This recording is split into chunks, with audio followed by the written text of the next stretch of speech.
పేరు మదనమ్మ. చిత్రపూడి కాలనీ నుండి వచ్చినాము. ఈ అనాథాశ్రమానికి దేవుడు మాకు దారి చూపించి తీసుకొచ్చినందుకు వందనాలు. మేము ఎంతో బాధపడుతున్నాము. ఈ బిడ్డలందరినీ చూసి కూడా ఎంతో బాధాకరంగా ఉంది మాకు. ఇలాంటి పరిస్థితి ఎవరికి కూడా రాకూడదు.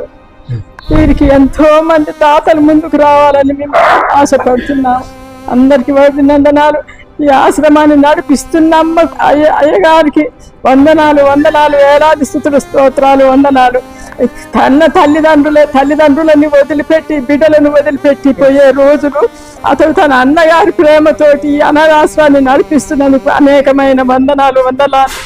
ఈ ఆశ్రమాన్ని దీవించి ఆశీర్వదించాలని ఎంతో మంది అన్నలు ముందుకు నడవాలని ఆశిస్తున్నాను.